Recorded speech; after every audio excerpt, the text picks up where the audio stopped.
हम क्यों इतिहास को जाए 400-500 साल पहले?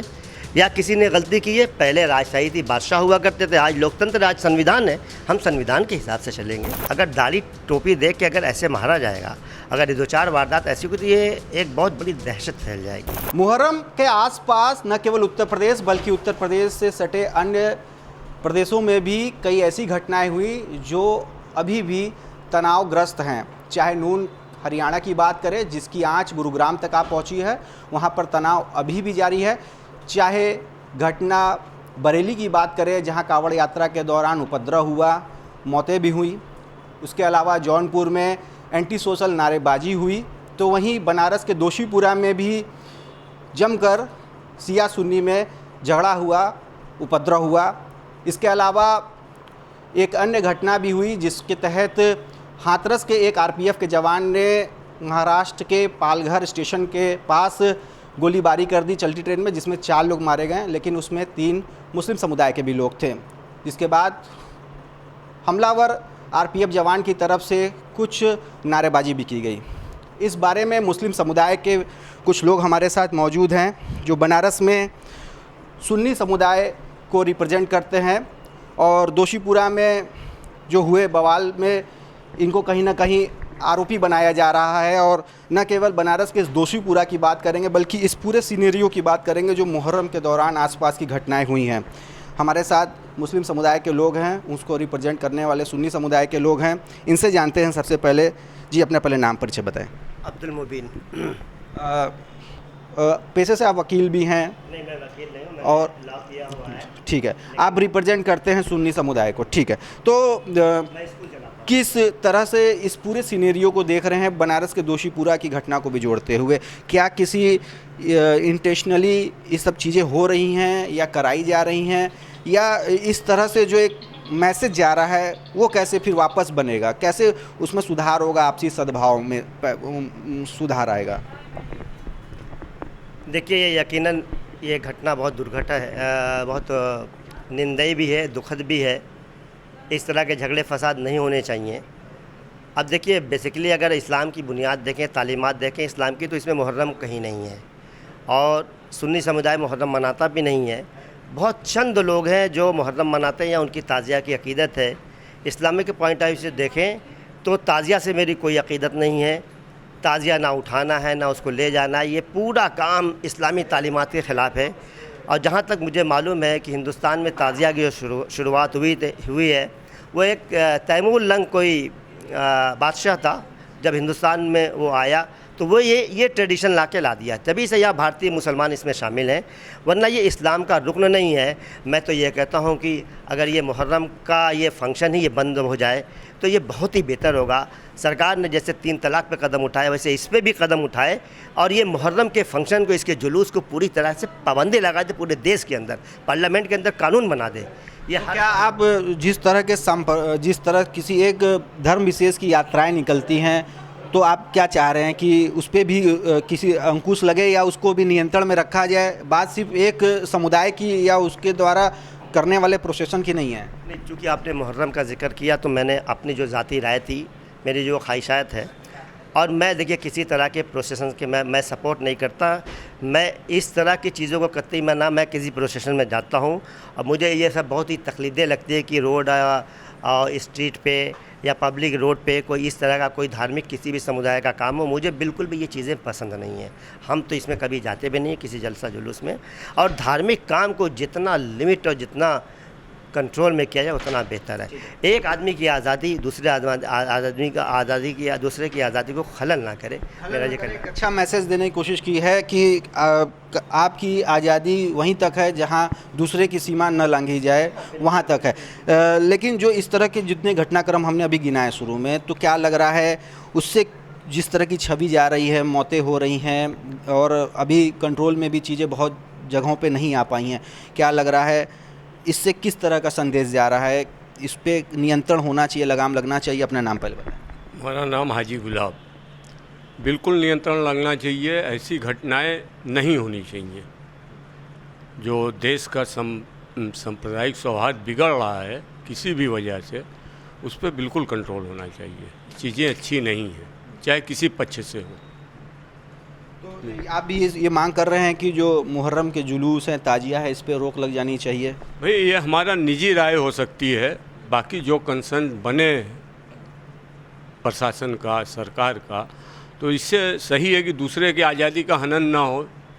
कोई भी धर्म हो, कोई भी त्यौहार हो, बिल्कुल मनाए जाने चाहिए जो परंपरा रही है, लेकिन सौहार्दपूर्ण वातावरण में। सौहार्द के लिए ही परंपराएं और जो त्यौहार मनाए जाते हैं परंपरागत तरीके से, लेकिन जब उसी सौहार्द को बिगाड़ने के लिए जो त्यौहार हैं वो जिम्मेदार बनने लगते हैं, तो कहीं ना कहीं उस पर अंकुश लगना चाहिए। जी, नाम? बिल्कुल, हमारा नाम माजिद अख्तर है। आपकी बात बिल्कुल सही है सर, जो आपने कहा और जो आपने पूछा। तो देखिए, इस्लाम में कोई भी त्यौहार मनाने का जो तरीका है बिल्कुल शांति अमन के साथ है। और जो देश के अंदर घटना हुई, चाहे वो उत्तर प्रदेश के अंदर हो, चाहे हिंदुस्तान के अंदर हो, ये काफ़ी निंदा करने वाली घटना है और इससे हमारे देश की छवि खराब होती है, चाहे वो किसी पक्ष की हो। देश की छवि खराब होती है, देश की छवि कहीं ना कहीं वो नुकसान न पहुँचे, और त्यौहार और परंपरा के लिए देश की छवि बिगड़ने नहीं देंगे, आप लोग का ये कहना है। तो लेकिन जिस तरह से अभी महाराष्ट्र के पालघर में जो रेलवे स्टेशन के नज़दीक एक घटना होती है, 3 मुस्लिम समुदाय के लोग मार दिए जाते हैं फायरिंग के दौरान, तो उसके बाद नारेबाजी भी होती है जो आरपीएफ का आरोपी जवान है उसके द्वारा। तो क्या कहेंगे, कुछ निशाना जानबूझ के इस तरह का बनाया जा रहा है मुस्लिम समुदाय को? पहले अपना नाम। मेरा नाम तारिक तैयब है, मगर हमें नहीं लगता कि ऐसा निशाना मुस्लिम को बनाया जा रहा है। ये कहाँ से हो रही है, तो सरकार इसको जांच करेगी इसके लिए, और सरकार पर भरोसा है हम लोगों को, वो बेहतर ढंग से इसको निपटा लेगी। एक सवाल और है, ये बताइए कि अभी योगी आदित्यनाथ जी ने अभी एक स्टेटमेंट दे दिया ज्ञानवापी मस्जिद को लेके कि मुस्लिम समुदाय अपनी इतिहास में की हुई भूल को सुधार करने का प्रस्ताव लाए, और अगर उसको मस्जिद कहेंगे तो विवाद होगा, मंदिर कहेंगे तो विवाद नहीं होगा। इस पे क्या कहेंगे? ये मुख्यमंत्री की अपनी राय है, ये उनकी अपनी राय है, उनका अपना सजेशन है, लेकिन हम इससे इत्तेफाक नहीं करते। हम तो इत्तेफाक वो करते हैं कि जो 1991 का जो कानून है प्लेस ऑफ वर्शिप का, हम उस पर यकीन करते हैं कि जो बहुत हो चुका, हम इतिहास में माजी में हम नहीं जाएंगे, हमको नया भारत बनाना है। हम क्यों इतिहास को जाए 400-500 साल पहले, या किसी ने गलती की है? पहले राजशाही थी, बादशाह हुआ करते थे, आज लोकतंत्र, आज संविधान है, हम संविधान के हिसाब से चलेंगे। हम किसी की मंशा या किसी की आइडियोलॉजी के हिसाब से नहीं चलेंगे। और हम लोग ये चाहते हैं कि अब कोई भी जगह, कोई भी मस्जिद दूसरी बाबरी मस्जिद ना बने। बहुत हो चुका, हमको अमन चाहिए, पीस चाहिए। ये मंदिर मस्जिद के आड़ में लोगों के बीच नफ़रत फैलाना, ये मुझे बिल्कुल कतई पसंद नहीं है। कह रहे हैं योगी आदित्यनाथ नफरत फैला रहे हैं? नहीं, मैं ये नहीं कह रहा हूँ, मैंने कहा मुख्यमंत्री का ये अपना व्यू है, मैं ये नहीं कह रहा हूँ नफरत, लेकिन हम उससे मुत्तफिक नहीं हैं। हम तो ये कह रहे हैं कि जो प्लेस ऑफ वर्शिप एक्ट है, हमको इसी के तहत काम करना चाहिए। कानून का जो भी फैसला होगा उसको माने। बिल्कुल, कानून अपना काम कर रहा है, और बिल्कुल हम लोग कतई ये नहीं चाहते कि अब कोई दूसरा बाबरी मस्जिद बने। उस चैप्टर को जो क्लोज कर देगा, अब दूसरी मस्जिदों को ना छेड़ा जाए, जो जैसे न छेड़ा जाए। हमारे साथ और भी मुस्लिम समुदाय के लोग मौजूद हैं जो सुन्नी पक्ष से अपनी राय यहाँ रखने दोषीपुरा वाले मामले में आए हैं। ये बताइए, आखिर ये जो दोषीपुरा वाला घटना है उसमें आप लोगों पर लगातार आरोप लगा है कि, और काफ़ी अरेस्टिंग भी आप लोग की तरफ से हुई है, तो आखिर हुआ क्या था? आखिर ये सब चीज़ें क्यों हुई हैं? बाकी जगहों पे भी घटनाएं हुई हैं, बनारस में भी हुई। बनारस गंगा जमुनी तहजीब का शहर कहा जाता है, लेकिन इसके बावजूद सिया सुन्नी में इस तरह का विवाद कैसे हो गया? नाम? मेरा नाम अब्बुल हसन है, मैं दोषीपुरा का रहने वाला हूँ। सर, इसमें जो ताजिया आई, हम लोग ताजिया उठाते नहीं हैं, ये दूसरे मोहल्ले की ताजिया है। उसको आने पर सारा काम प्रशासन को करना रहा, लेकिन वहाँ पे सिया समुदाय के लोग जो है वो खुद जाकर प्रशासन बन गए वहाँ पे, और उस ताजिए को उसने रोका। और वही को रोकने पर जो ताजिए वाले होते हैं उनका संपर्क एक दूसरे से भी रहता है। वो ताजिया रुकने से काजीपुरा की भी ताजिया, पूरे कमालपुरा की ताजिया, सारी ताजियाँ रुक गई। रुकने के बाद जो है तो वही लोग आए, कहाँ से भीड़ आई, हम लोग के मोहल्ले में सारे बड़े लोग जो होते हैं वो सारे बच्चों को मना करते हैं कि आप लोग इस फंक्शन से दूर रहिए, कहें कि कोई सुन्नी सिया का विवाद ना हो जाए। तो हमारे सारे बच्चे, हम लोग खुद दूर रहते हैं, मोहल्ले में लड़के बहुत कम रहते हैं। सब कैसे ये सब हो गया? ये सब हो गया कि जो ताजिया आगे की रुकी तो उनका संपर्क उससे था। वो लोग आए थे, आ करके अपना हमला जो भी हुरा उरा किए, उसी में जो गिट्टा वहाँ पर रखा हुआ था जो ईंटे का, उसी गिट्टी से जो शुरुआत हुई तो उसी में लड़ाई आगे बढ़ गई। उसमें क्या आप मान रहे हैं कि क्या एक तरफा कार्रवाई हो रही है, सिर्फ जो पुलिसिया कार्रवाई भी हो रही है, आप ही लोगों के समुदाय को निशाना बनाया जा रहा है, आप लोग की सुनवाई नहीं हो रही है? नाम? महबूब सुबानी मेरा नाम है। हम लोगों की सुनवाई अभी तक जैतपुरा थाने में नहीं हो रही है, ना हमारी तरफ से मुकदमा दर्ज किया गया है। जो सिया समुदाय 2 घंटे वहाँ बहस चली ताजिया को लेकर, सुन्नी समुदाय की ताजिया आ गई, 2 घंटे 2 बजे से लेकर 4 बजे तक खाली बहस होती रही। उस वक्त प्रशासन कहाँ था? 2 घंटे प्रशासन मौजूद रहता वहाँ पे तो ये बात ना होती। 2 घंटे लाझा चला, उसके बाद काजीपुरा के रास्ते से कुछ पब्लिक आई, हौला जौला करते करते वो उसी में हल्ला उल्ला गुल्ला करते में वो ईटा पत्थर चालू हो गया। इससे हम लोगों का कोई लेना देना नहीं है। दोषीपुरा के सुन्नी समुदाय का इसके ऊपर प्रशासन की ढिलंगी है। ये प्रशासन इसको CCTV फुटेज से इसकी जांच करके उसके ऊपर कार्रवाई करे। हमारे साथ यहाँ पर कुछ वरिष्ठ पत्रकार भी मौजूद हैं। जिस तरह का पूरा एक हर जगह घटनाक्रम चल रहा है, चाहे बात बरेली की करें तो ठीक है, आप बोलना नहीं चाहेंगे, आप बताइए कि किस तरह से ये पूरा एक अंतिम सवाल ये है कि ये क्या पुलिस कार्रवाई एक तरफा कर रही है? क्या आप लोग की सुनवाई नहीं हो रही है? बिल्कुल ये बात सच है, 100% सच है कि पुलिस की कार्रवाई एक तरफा हो रही है। जब मैंने खुद जाके पुलिस कमिश्नर साहब को अपनी FIR की कॉपी दी और अभी तक तो कुछ कार्रवाई सामने नहीं आई। कार्रवाई तो सिर्फ एक तरफा ही हो रही है। सिर्फ सुन्नी पक्ष के लोगों को ही उठाया जा रहा है, उन्हीं को जेल भेजा जा रहा है। वो लोग तो अपना मस्त बने हैं। तो आप ये चाहते हैं कि जो परंपरा और त्यौहार है वो आपसी प्रेम, भाईचारे, सौहार्द को बनाए रखने के लिए होता है, इसकी कुर्बानी देकर हम शांति को बिगाड़ना नहीं चाहेंगे, देश की शांति को बरकरार रखना चाहेंगे। बेशक शांति तो हर हाल में बरकरार रखनी चाहिए। ये आवाम की बुनियादी जिम्मेदारी है कि कानून को फॉलो करे, कानून को अपने हाथ में ना ले। ये बात सबको समझनी चाहिए। आप प्रोग्राम करिए, फंक्शन करिए, लेकिन आप दूसरे को तकलीफ़ ना पहुंचाइए। लेकिन ये लगातार इस तरह की घटनाएं क्रमवार देखें कि जब से मुहर्रम का ये दौर शुरू हुआ है, चाहे बरेली की बात करें, चाहे नून की बात करें, चाहे गुरुग्राम तक वो आंच आ गई है, चाहे जौनपुर में इस तरह के एंटी सोशल नारे लग रहे हैं, तो आखिर ये पूरा इस बार इस तरह का उपद्रव क्यों इस तरह देखने को मिल रहा है? हमेशा तो ऐसा नहीं होता रहा। बिल्कुल मुझे भी लग रहा है कि मालूम नहीं क्यों इस तरह की छोटी छोटी घटनाएं हो रही हैं।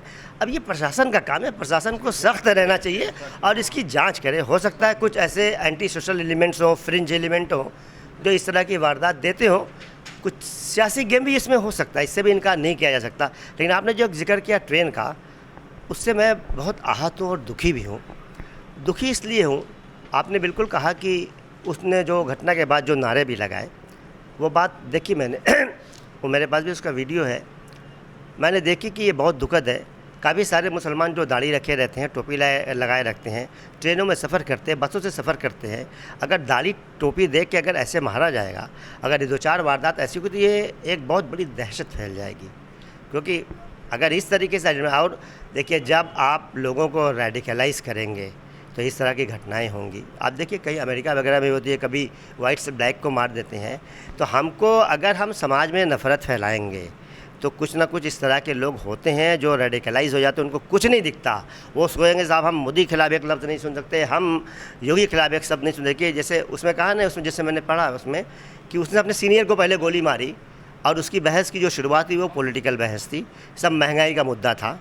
और उसके बाद जब उनको जैसे ट्रेन में चर्चा होने लगती है, अब वो इससे शुरुआत हुई कि साहब महंगाई बहुत बढ़ गई है और ये मुद्दा, तो उसने अपने सीनियर को गोली मार दी। उसके बाद फिर वो आगे बढ़ा तो फिर मुसलमान दिखा, उसको मार दी। फिर दूसरे बोगी में घुसा, उसमें मुसलमान थे, उसको गोली मार दी। फिर पेंट्री कार में दिखा, उसमें मुसलमान थे, उसमें गोली मार दी। बाकायदा आइडेंटिफाई करके मारता करके वो तो देखा, तो ये बाकायदा योगी मोदी का नाम भी लिया जैसा कि आ रहा है उसमें। तो जब इतना दिमाग में जहर फैल जाएगा तो इस तरह की वारदात होती रहेगी। इतना बड़ा भारत देश है और ये सियासतदानों की जिम्मेदारी है। आप बेशक आप राजनीति करिए, लेकिन पब्लिक को रेडिकलाइज मत कीजिए। तो ये थे हमारे साथ बनारस, उस शहर के मुस्लिम समुदाय के, सुन्नी समाज के लोग, जो कह रहे हैं कि जो घटनाएं लगातार हो रही हैं उससे बहुत दुखी हैं और परंपराओं की, त्योहारों की बुनियाद ही आपसी प्रेम और भाईचारे की होती है। अगर आपसी भाईचारा, प्रेम बिगड़ता है तो ऐसी परंपराओं, ऐसे त्योहारों पर रोक लगा देनी चाहिए। रोशन जायसवाल, वाराणसी यूपी तक।